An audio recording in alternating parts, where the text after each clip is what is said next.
6 a.m. Mile High City, 710 KNUS in Denver. And on AM 1460, FM 101.1, The Answer in Colorado Springs. It's one of those Mondays where, gosh, I wonder what I just... Wow, that was weird. Yeah, right. Yeah, and you were right, my friend. Friday, you were right. You were absolutely right. Well, I have added prophet wandering in the wilderness to my LinkedIn job description because... And I know how many people dislike this, but I'm gonna use it purposefully. Then I'm gonna give you your flowers on that one, absolutely, because I know people dislike that. And so I'm doing that just to annoy certain people, just because. Yeah, but good job that you talked about why, the when.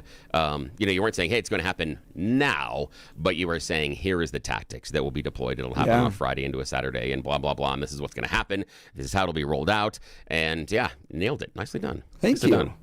We were talking about, at the very end of the show on Friday, when we thought the strikes in Iran would happen, and I thought either this weekend or next weekend it would be targeted at the leadership of Iran, and that seems to be what's happening. And then a little bit of discussion on Donald Trump's foreign policy style, which is mob boss-like.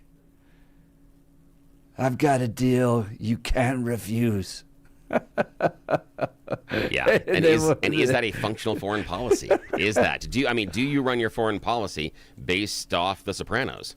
I think that's a valid discussion. But does that work? Well, we'd love to talk with you. We're going to be dedicating this morning to covering all the latest news on what's happening in Iran, the attacks that took place, Israel, Hezbollah, the counter response from Iran. We're going to talk with Rabbi Chaim Goldberg, live from Jerusalem, Israel, in the 7 o'clock hour, so long as he doesn't have to flee to a bunker. That was the caveat. Happy to join us, but if the sirens are going off, he may have to cut out. We'll give you the latest from what's happening in Jerusalem. Congressman Jeff Crank will join us in the 8 o'clock hour. Did Donald Trump supersede his congressional or his constitutional authority?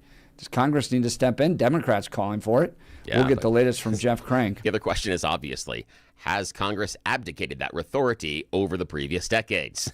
Which is a fair question. Yes.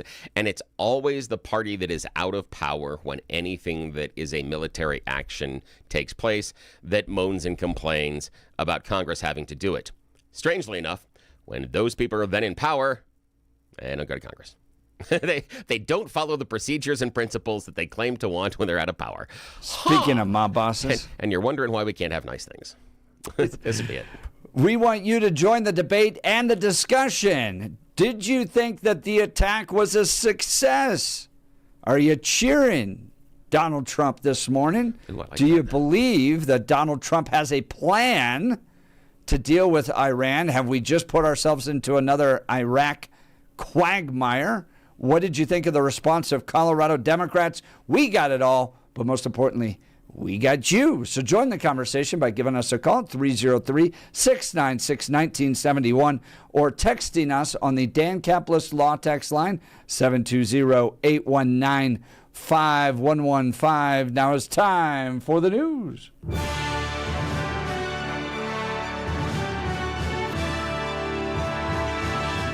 Blake Olson, news and comment. Hey, good morning. It's Monday, March 2nd, 40 and cloudy in Denver, 36 in the Springs. Expecting highs in the lower 70s today. News sponsored by Pastor Camp Heating and Air Conditioning for a new home heating and cooling system. Contact your Lennox dealer, Pastor Camp Heating and Air Conditioning at pastorcamp.com. Conditions apply. See dealer for details. Our top story. These intolerable threats will not continue any longer. I once again urge the Revolutionary Guard, the Iranian military, police, to lay down your arms and receive full immunity or face certain death. It will be certain death. Protests and celebrations have followed the joint U.S.-Israeli military operation They killed the supreme leader of Iran over the weekend. A press briefing going on right now. It's about to start at the Pentagon. 47 says Americans should expect more casualties after U.S. Central Command confirmed Sunday that 3 U.S. service members have been killed and 5 others seriously injured as part of the operation. Won't be pretty. I call upon all Iranian patriots who yearn for freedom to seize this moment, to be brave, be bold, be heroic, and take back your country. America is with you. I made a promise to you, and I fulfilled that promise. The rest will be up to you, but we'll be there to help. Thank you. God bless you to our incredible warriors, and God bless the United States of America. Members of Congress are now scheduled to receive classified briefings on Tuesday from Secretary of War Hegseth and Secretary of State Rubio. U.S. forces used an unmanned one-way attack drone in combat for the first time during the weekend strikes in Iran. U.S. Central Command says the low-cost unmanned combat attack system, or LUCAS, was deployed from the USS Santa Barbara in the Persian Gulf. Officials say the drones were used to strike command and control facilities, but did not disclose how many were launched. The system is designed as a lower-cost, expendable platform, with each unit valued at around $35,000. The USS Santa Barbara remains deployed in the region. I'm Chris Powers. And U.S. Central Command confirms that 3 military jets were shot down in a friendly fire incident in Kuwait. CENTCOM confirms that 3 F-15E Strike Eagles flying in support of Operation Epic Fury were shot down in a friendly fire incident. It happened during active combat, including Iranian aircraft, ballistic missiles, and drones. The U.S. Air Force jets were shot down by Kuwaiti air defenses. All 6 crew members ejected safely and are listed in stable condition. The incident is now being investigated. I'm Rory O'Neill. The Defense Department is putting military bases on alert for attacks targeting U.S. facilities and personnel. All military bases in the country have increased security at all entrance gates. According to the Pentagon, the heightened security measures will involve increased patrols, 100% ID checks, random vehicle inspection, and suspension of the Trusted Traveler program. The suspect in a shooting outside a bar in Austin, Texas, that left 2 people dead on Sunday and 14 others injured is dead. He's described as a Senegalese native and naturalized U.S. citizen who had a history of mental illness. Of course he did. A member of the CU football team. That's all that's about him? I mean, he was wearing a sweatshirt that said property of Allah and an Iranian flag on it. Yep. Wow. Yeah, this is retribution. I think there's more coming. Do you think there's more coming? Oh yeah, I do. I think there will be false flags also. I mean, it could be. Tell me what you mean by false flags. So you think the U.S. military will enact targeting U.S. citizens in order to do what? Because that would be false flag. Well, I wouldn't say the U.S. It may be other countries. That's, anything's possible. But if it's other countries doing it, that doesn't necessarily make it false flag. False flag is about the government there necessarily. Because if it's England doing it, then it's England making the attack on American citizens. Yes? Yeah, that's true. So the U.S. unless you do the investigation, I don't know. If someone is going to attack Americans. If someone, I don't know. I mean, you'd have to do the investigation. Here's the other thing is the mentally ill person that is a Somalian refugee that may also be Muslim may be super upset about the attack on Iran and go pick up his firearm and go do something about it. Not a sleeper cell, not a directive. Yeah, and he wasn't Ayatollah. Somalian. I think Blakey said Senegalese. Senegalese, okay. Yeah. But even then, he's mentally ill, allegedly, and so the mentally ill person may decide something. Not necessarily orders on Iran. Yeah, exactly. That's the thing is, I think we need to be very, very careful over the idea of, the guy in Texas got his orders from Iran. I saw that all over the place yesterday, and I was like, there's nothing outside of a sweatshirt. Like, we can't No, connect. exactly. We can't That's connect my the dots point. from there. Yeah. We just No, have to I say agree. that someone I that is agree. upset about it. I mean, we had a whole bunch of people that were pro-Palestinian break into buildings at college campuses, which was a dumb way to express support for Palestine in my world, because if you're mad about another country coming in and taking control of property and breaking things, maybe you don't do it yourself. I don't know. It's a bad example, I think, but that's the idea. So I'm worried about the assumption that, oh my gosh, look, Iran is doing X, rather than lunatic who feels sympathy with Iran. I'll is now tell you doing guys, X. though, I was concerned at church yesterday. I definitely had my head on a swivel. I wondered if they were going to Really? attack churches. I wasn't, because too far of a reach. They're worried about the missiles and localities. The idea of them activating sleeper cells, etc. right now, I don't know. And I'm less convinced of that. They've got thousands and thousands of missiles to burn through. Thousands. And so that's my target right Do now. they still have them? I'm surprised they yeah. still got them. Yeah, they're all old, but yeah, they've got them there. Well, their missiles, the missiles are somewhat newer. It's their regular grindy stuff.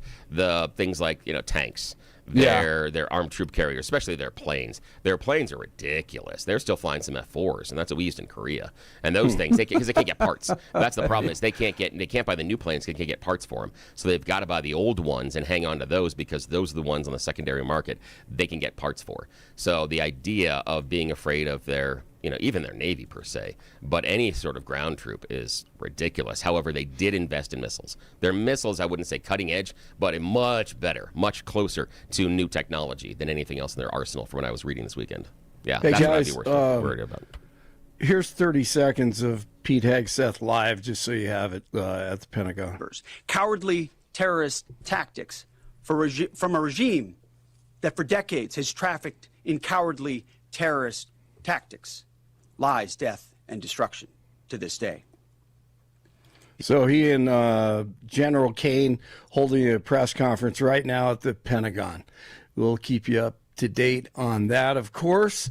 A member of the CU football team has died after a crash in Boulder County. The State Patrol says 23-year-old Dominique Pounder died early Sunday morning in a single vehicle crash on Baseline near Newland Court. Ponder reportedly lost control on a curve and crashed through a guardrail, hitting an electrical line before rolling down an embankment. His Tesla caught fire during the crash, and Ponder was pronounced dead at the scene. The third-year quarterback from Florida spent the last 2 years at CU after transferring from Bethune-Cookman. A teen has died after a shooting in Aurora. First responders went to Lima Street just before 11 o'clock Friday night, and police say a 15-year-old boy argued with another person before he was shot. He died after he was taken to the hospital. The Nuggets lose to the T-Wolves on Sunday, 117-108. Tonight at the Jazz, Avalanche at the Kings tonight, and they drop the puck at 8:30. 36 in the Springs, 40 in Denver. That's the latest. I'm Blake Olson. More of the Jeff and Bill Show ahead on News Talk 710 KNUS in Denver, and now on AM 1460 and FM 101.1 The Answer in Colorado Springs. This is where you hear both sides. We are the Jeff and Bill Show.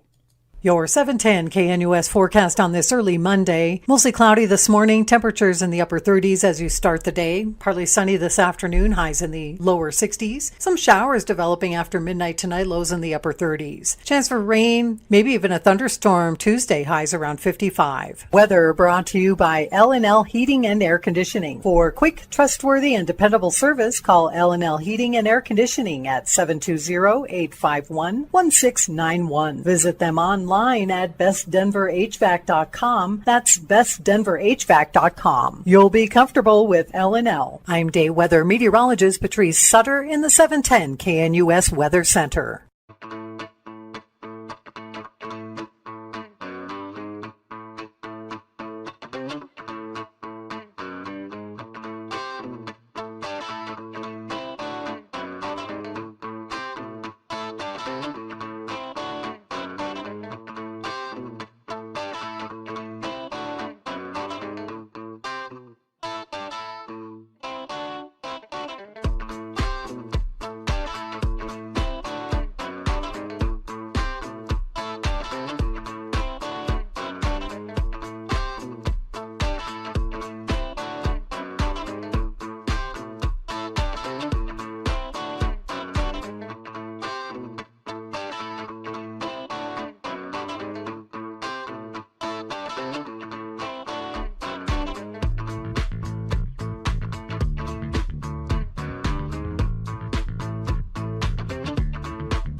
710 KNUS in Denver. And now on AM 1460, FM 101.1, The Answer in Colorado Springs. All along the Front Range, this is the Jeff and Bill Show where you get both sides. We've got General Dan Raising Cane giving comments right now. Billy, let's go check in with the Joint Chiefs of Staff Chairman. In addition to Admiral Cooper and Fleet Master Chief Compton, I want to highlight a few today. U.S. Army Central Command Commander Lieutenant General Pat Frank, who, along with his team, are fighting the counter-missile and counter-drone fight. United States Navy Central Command Commander Vice Admiral Kurt Renshaw and his team, who are engaged with the Iranian Navy and projecting American naval combat power from the seas. And United States Air Force Central Command Commander Lieutenant General Derek France and his leadership team, who are crushing Iranian targets from the air. I want to highlight the support to the CENTCOM fight from other combatant commands who are directly involved with this effort, to include U.S. Spacecom, U.S. Cybercom, and U.S. UCOM. I also want to specifically call out United States Transportation Command and U.S. STRATCOM for their contributions to this fight. We cannot project American combat power at the time and place of our choosing without both. And finally, I want to express how deeply thankful I am for the continued service and sacrifice of the entire Joint Force and their families. Their unwavering commitment and dedication are the cornerstones of this effort. So let me start with a few details. First, to be clear, as the Secretary said, this is not a single overnight operation. The military objectives that CENTCOM and the Joint Force have been tasked with will take some time to achieve, and in some cases will be difficult and gritty work. We expect to take additional losses, and as always, we will work to minimize U.S. losses. But as the Secretary said, this is major combat operations. So let me talk about the preparation and the planning. On February 28th, the full strength of America's armed forces came together in a unified purpose against a capable and determined adversary. The United States Army, Navy, Marine Corps, Air Force, Space Force, Coast Guard, and our reserve components integrated across our combatant commands and began coordinated operations with the Israeli armed forces of an unprecedented scale. As the Secretary laid out, our military objectives are clear. Our mission is to protect and defend ourselves and, together with our regional partners, prevent Iran from the ability to project power outside of its borders, and be ready for follow-on actions as appropriate. Across every domain, land, air, sea, cyber, the U.S. Joint Force delivered synchronized and layered effects designed to disrupt, degrade, deny, and destroy Iran's ability to conduct and sustain combat operations. On the U.S. side, this marked the culmination of months and in some cases years of deliberate planning and refinement against this particular target set. From precision strikes against key military infrastructure to persistent intelligence and targeting integration to the close coordination of the components across vast distances, this operation again demonstrated America's reach, readiness, and professionalism, and that of our joint united force. It was historic not only in the operational scope, but in the level of joint integration displayed across every element of the joint force. And as I said earlier, this work is just beginning and will continue. So now to talk a little bit about setting the force and setting the theater. On the order of the Secretary of War over the last 30 days to reinforce deterrence and provide the President with credible options should action be required, the Joint Force began to systematically reposition assets and personnel across the region. These movements ensured that U.S. forces remained postured, protected, and ready to respond decisively for any emerging threat. This deployment included thousands of service members from all branches, hundreds of advanced fourth and fifth generation fighters, dozens of refueling tankers, the Lincoln and Ford Carrier Strike Group and their embarked air wings sustained flow of munitions, fuel, supplies, all supported with command and control, intelligence, surveillance, and reconnaissance network. And the flow of forces continues today. In fact, Admiral Cooper will receive additional forces even today. This rapid buildup of forces demonstrated the joint forces' ability to adapt and project power at the time and place of our nation's choosing. I want to highlight a couple specific cases for you. The Gerald R. Ford Carrier Strike Group, which many of you know was down in the Western Hemisphere, redeployed across the Atlantic to set the theater. The ship, her crew, their families, and the entire strike group. That's General Raising King giving us the latest details on the attack that took place over the weekend. Wow, big. That was the sense I got from this. Well coordinated across all the different agencies. This was a big one. And they did the buildup in order to give the president options, and he chose to take one of them over the weekend. What did you think? Text messages coming in hot. Andrew, Trump lied about no more wars. And you, Jeff, told us that a vote for Kamala was a vote for war.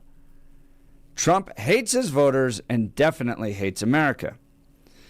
I wonder, I don't think that's necessarily true, Andrew, because what's been circulating a lot on conservative social media is the speech that Trump gave and the contrast to Kamala Harris, where Kamala's telling Iran, stop. And Joe Biden is going, stop. And then Trump comes in and says, I'm going to bomb the blank out of them. So I think he made it pretty clear during the campaign he was planning to bomb the blank out of Iran. But do you consider this a violation of his promise of no more wars? Give us a call. Join the conversation, 303-696-1971. Text us on the Dan Caplis Law text line, 720-819-5115. A historic Monday morning as we analyze the elimination, from my perspective, of the 47-year reign of Islamic supremacy in Iran under the Ayatollah. What do you think? Do you support what Trump did, or are we kicking off another Iraqi debacle? Again, the phone line, 303-696-1971. Text us on the Dan Caplis Law text line, 720-819-5115. Bill, let's talk Ashbaugh Center for Therapy. Look, if your pain's slowing you down, you deserve care that's focused on you, not a crowded physical therapy clinic where you bounce between clinicians. At Ashbaugh Center for Therapy, every visit is one-on-one with a licensed physical therapist in a private treatment room, so you get their full attention from start to finish. The barriers that are keeping you from seeking help from chronic back pain, joint stiffness, or recovery from surgery are erased at the Ashbaugh Center for Therapy because they do things differently. Bill, take it away. Yeah, I want to talk to you about what happened when my mom recently went through knee surgery. One of the coolest things is the retirement community that she is living in. They had PT come right to her house, right to her little apartment in the complex. Now, Ashbaugh Center for Therapy can't come to you, but it is that same private treatment. And my mom said having the one-on-one time, the personal exercise and direction so that every single rep, every single exercise was done exactly how it should be so that she could continue that repetition in her off time was what made the difference. When she went back and saw the surgeon said, "You're better than anybody else that I did this surgery on in this window, including people that are 20 and 30 years younger than you." My mom swears it's because of the individual attention she got from PT. The doctor agrees, and that's what you can get with Ashbaugh Center for Therapy. Now, sadly, they aren't the ones that did help my mom, but they're giving you the exact same experience that she did. A private, professional, personal way to get yourself feeling good again. If you're recovering from surgery, you've got that chronic back pain, that sciatica, that joint stiffness, this is the clinic that we trust that can help you because they don't have a large workout room. Every office is a private workout, and the sessions run about 45 minutes. Plus, they proudly accept Medicare along with most other insurances. You drop Medicare on them, they can see you every other week for an entire year. No rushing, no distractions, just the personalized care without thinking that you're participating in the underwear Olympics like you're a member of the NFL Combine. You see that going on the weekend where everybody's working out in public? You don't need to do that. Get the personal treatment you want. Private, personal, hands-on. Visit ashbaughpt.com, ASBAUGHPT.com, or schedule your evaluation today by calling 303-756-3388. 303-756-3388. Ashbaugh Center for Therapy. Private, personal, and focused on you. More of the Jeff and Bill Show to come, 710 KNUS in Denver. And on AM 1460, FM 101.1, The Answer in Colorado Springs. This is where you get to hear both sides. We're going to the phones in a second. We'll be right back. This is the Jeff and Bill Show.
710 KNUS in Denver. And now on AM 1460 FM 101.1, The Answer in Colorado Springs. All along the Front Range, this is the Jeff and Bill Show, where you get both sides. The 47-year reign of the Ayatollahs.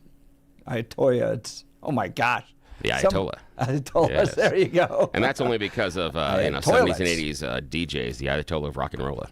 That's right, I know that. They're gone. 47 years, and Donald Trump is the one to thank for that. And Andrew texting in saying, what about Trump saying he's not going to start any more wars? But he also said at the same time he was going to bomb the blank out of Iran. So, yeah. Is he fulfilling his promise? Is he breaking his promise? And are we just going back to the same old dance card? Take you back to 1953, where we organized a coup and overthrew the government of Iran. Are we just playing the second verse of the same song? And will we be just as surprised when they're mad at us for intervening in their politics? It's a fair question. Feel free to join the conversation. 303-696-1971. Text us on the Dan Caplis Law Text line at 720-819-5115. Text messages very hot. 9275. I voted for all of this. My children and grandchildren will never know the threat of a nuclear-armed Iran. Jason in Denver. Trump is causing a virgin shortage in the Middle East as too many martyrs are being killed in such a short time frame. They might need to reduce the number from 72 to 12. Oh, Jason bringing the jokes this morning. Goldbrick texting in, we don't deserve this much peace and winning. Gino the Cobb. Iran and their proxies have been killing Americans for 47 years. The latest action killed 3 U.S. service members. According to the War Powers Act, this justified attack on Iran, Trump totally justified. See, I'm not going to argue justification and go through Congress or anything, because I feel they have abdicated that responsibility a long time ago.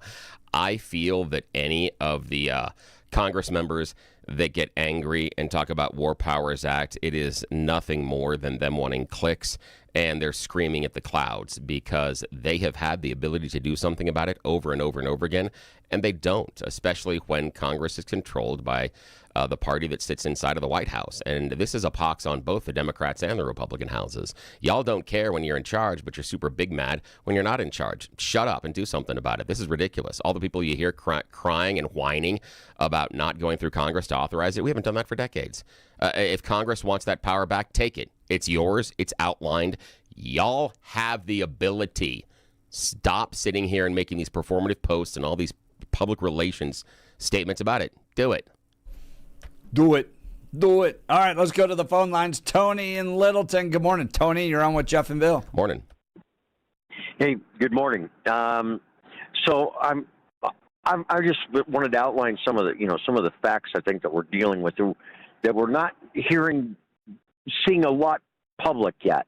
You remember before this started, there was a discussion about armaments, how many tomahawks and so forth we have, and they've attributed it to Cain, and then Cain denied it, but it is being reported out right now that if this is short, like on the order of a couple weeks, that's no problem. If it ends up becoming something very long, we could have an armaments issue, and it's in part because of the way it's being fought. And I didn't hear Kane talk about it. Both sides, but especially Iran, using lots and lots of drones. As they say, they're launching a bunch of $35,000 lawnmowers, and we're shooting them down with $4 million missiles. And that's their strategy. They are going to try and run us out of missiles, and by launching all these drones. The ships they're safe. They're absolutely safe. They're way out at sea. They're not at risk from the drones. What they are hitting is they're hitting our bases all over, and then while they're hitting those bases in the various countries, they're taking the liberties to hit apartment buildings and so forth, all in the goal of kind of pissing off Qatar and all these other UAE, Saudi Arabia, because they're getting hit, and they're hoping to have those people kind of turn on us or say, shorten this thing up, because it's doing some damage. By the way, did you guys see that video of that drone flying into the apartment complex? Billy, did you see that? Where it's no, I didn't see that it's one. filmed from inside the apartment complex, and it is, to Tony's point, it does sound like a little lawnmower. It's like, and then it comes in and creates a rather large explosion. I mean,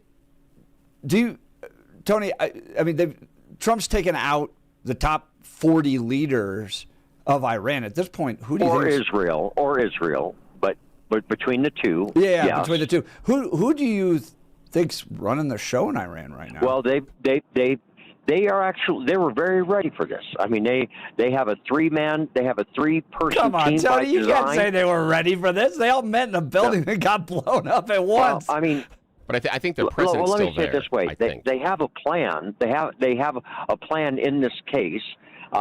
Their three-man team named an interim. I don't know what the guy's name is. They named an interim head while they take a little more time to appoint a new one, a new Ayatollah.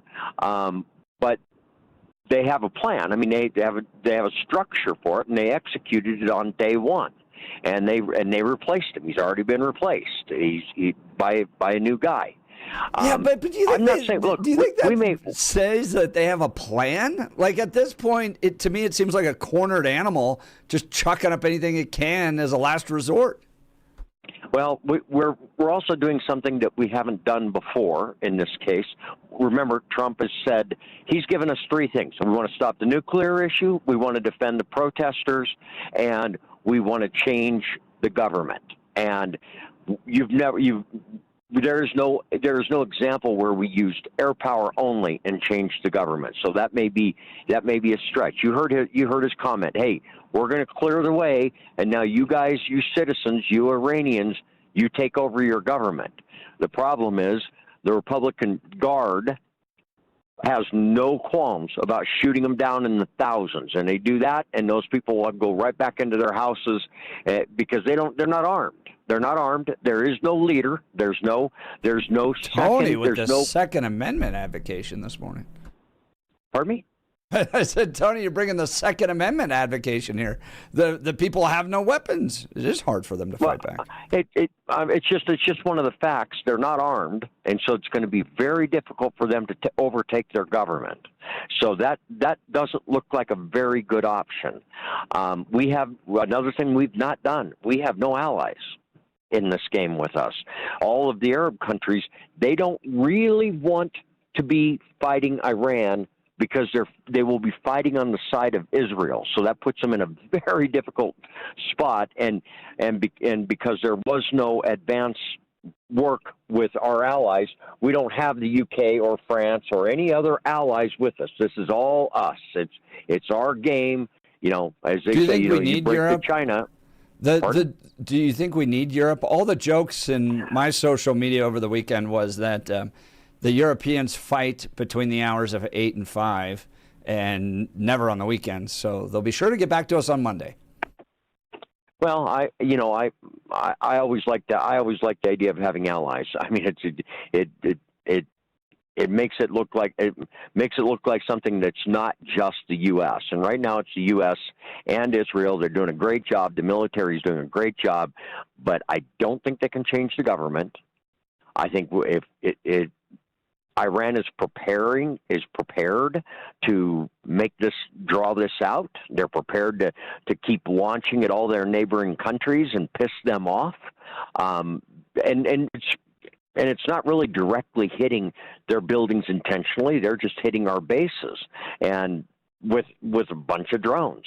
So, I don't know where it's going to go. I just thought those facts are kind of important that they're on the table. We're in what could be a long war, and we don't want a long war. We want a short one. we want a short one. Yep. Tony Because Littleton, we don't I have appreciate the it. armaments. Thank you Yeah, for the guys, call. thanks for the time. Tony, Thanks, Tony Littleton, his line's open if you want to jump in.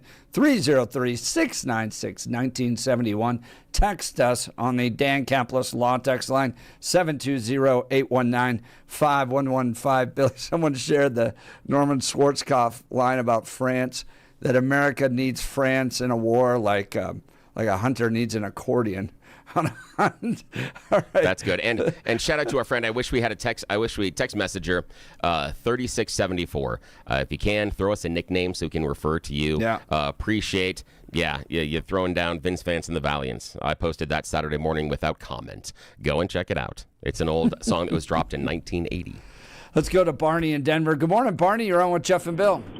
Morning, Barney. Hey, guys. I need to correct Jason. Jason, there's no 72 virgin women. They get 72 virgin billy goats. That's the surprise when they get there. It's a billy goat.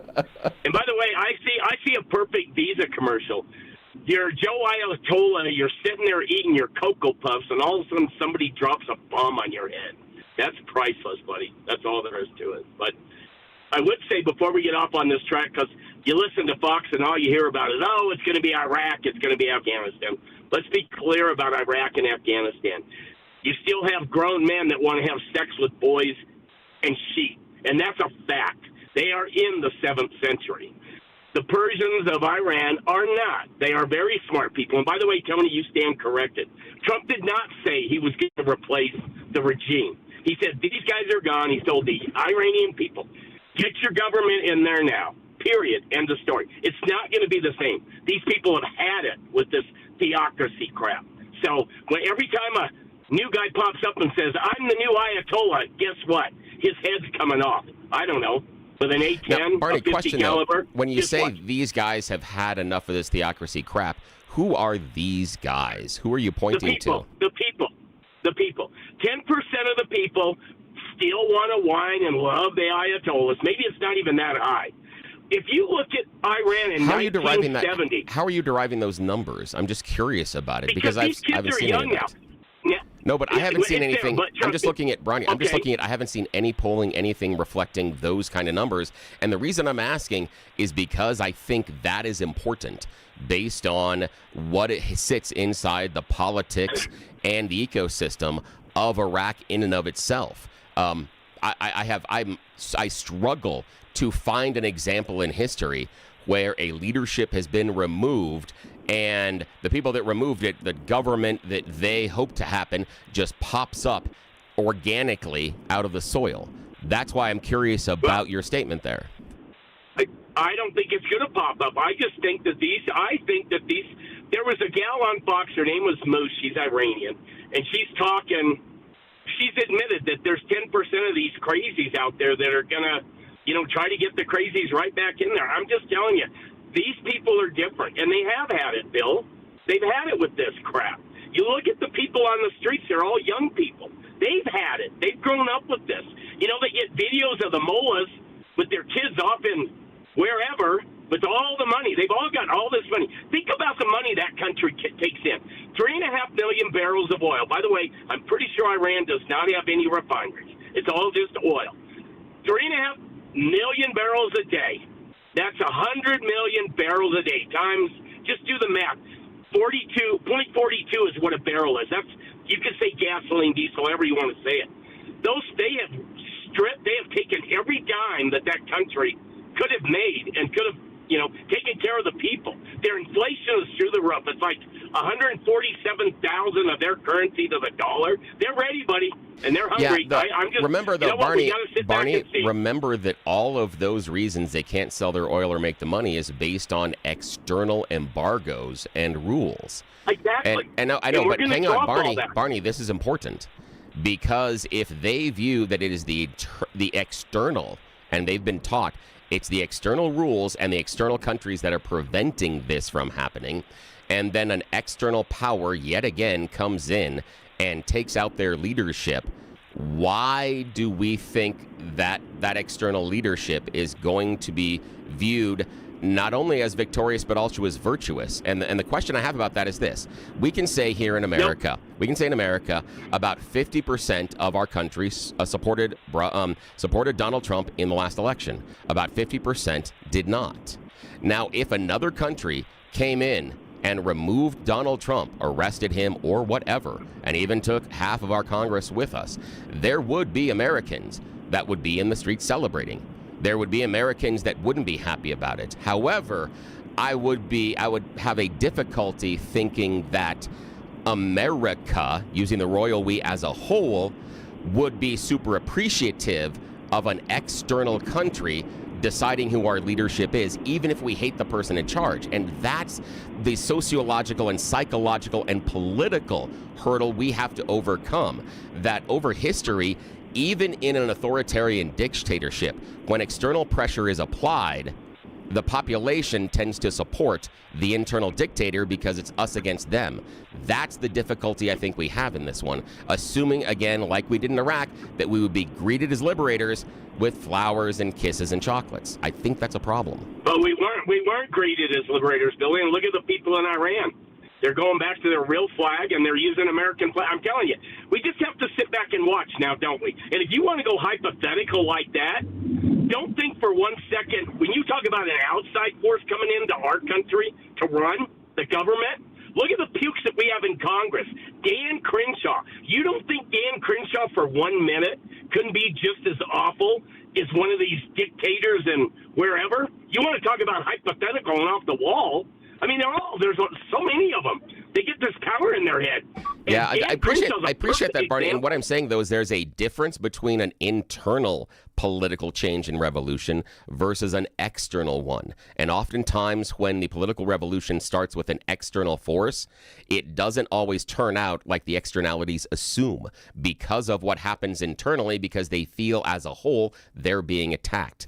All right, we'll continue. Thank you, Barney, for the call. Appreciate it. We're kicking it off hot this Monday morning as we discuss the end of the 47-year reign of the Ayatollahs. 710 KNUS in Denver. And on AM 1460, FM 101.1, The Answer in Colorado Springs. This is where you hear both sides. Hey, just got over the last 45 minutes. The silly stuff is next. This is The Jeff and Bill Show.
710 KNUS in Denver. And waking up with AM 1460 FM 101.1, The Answer in Colorado Springs. All along the Front Range, this is the Jeff and Bill Show. Confirmed Khomeini and at least 48 Iranian leaders killed in U.S.-Israeli strikes over the weekend. We're discussing all of it, and we will continue, including into the next hour as we speak directly to Rabbi Chaim Goldberg live from Jerusalem, Israel. Give us the latest on what's happening in his community. Now, though, it's time for Bill Thorpe's You Choose the News. Yes, in one of the most awkward transitions in modern radio. It is now time to play America's favorite fake radio news game show. We're taking a little bit of a personal time to play some silly stuff with you. Can't be all the heavy stuff today. Here's how it works.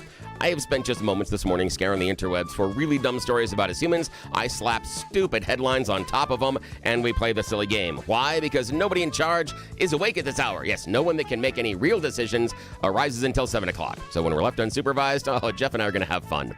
Now, in this brief bit of silliness, Blake Olson's in the news department. Jeff is in the studio. Gentlemen, here are your headline choices.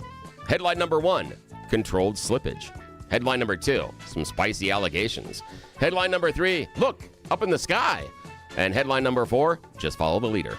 Mr. Hunt, your choice. Look, up in the sky. Yeah, look, up in the sky. It's a bird. It's a plane. It's an L.A. police officer? That's weird. We find ourselves in L.A. for this one. Christopher Carnahan of Norwalk hurt his elbow while on duty back in 2023. According to the Los Angeles County District Attorney's Office, he filed for disability, has been on leave since then, but oddly has gone skydiving several times, numerous times, lots of times. He's fallen out of a plane with his bum elbow. Also has been seen publicly working out at a local gym. Okay. The 18-year veteran has now been arrested and charged with 2 counts of felony insurance fraud. He's being held on a $100,000 bond. I'm just saying that if you're trying to scam the system, maybe you don't go do the jumpy thing out of the planes. Yeah. And they do have home gyms. I see them advertised all the time. You don't got to go into the place where everybody can see you. If it really was this thing, I'm just seriously, you go to the thing where everybody can see you in the public and the... Oh, well. What do we do? Okay, Blake, your turn, sir. Now, controlled slippage, spicy allegations, or follow the leader? Spicy allegations. These are some spicy allegations that come to us from Florida. 39-year-old Keith Wallace is facing retail theft charges. Authorities are saying he stole thousands and thousands of dollars of those little trading cards? Like the Pokemon and Magic the Gathering? Yes, he did. Thousands of dollars. And he did it using Taco Bell spice packets. Well, taco seasoning packets. Here's the deal. Now, the 39-year-old was arrested because what he did is he walked into several Target locations all along Florida, from Miami all the way up to Orlando. And he would go in and grab all of the trading cards that he wanted. And then he would go over into the grocery section and grab a whole bunch of those 99-cent taco seasoning packets. When he goes through the self-checkout, what do we think of the Jeff and Bill Show think that he scanned? Was it the trading cards or was it the spice packets? They're only 99 cents. Yeah. Sleight of hand. Exactly. Spice packets. So he scans the spice packets, walks out with a couple of spice packets and all the trading cards, and gets thousands and thousands of dollars in free profit. Yeah. Wow. Final choice this morning, Jeff. Controlled slippage or follow the leader? Follow the leader, please. Gotta follow the leader. The Women's U.S. Half Marathon Championship race in Atlanta ended in controversy after the guide vehicle took the 3 people in the lead the wrong way. Yeah, that happens. Yeah, first, second, and third went the wrong way, so the people behind them actually ended up winning. The problem is they can't go back and correct it because they're like, what do we do? We have no idea what happened in the race. So the person that actually went the right way ends up winning. So, yeah, they followed the guide path and they went the wrong way. Okay. All right, that's the end of You Choose the News. Back to you, Jeff. Thank you, Mr. Thorpe. Coming up in the next hour, we'll talk to folks directly live from Jerusalem, Israel. What are they experiencing there? Congressman Jeff Crank will be with us in the 8 o'clock hour. We're talking Israel, Iran, America, all of it on Jeff and Bill Show. We'll be right back.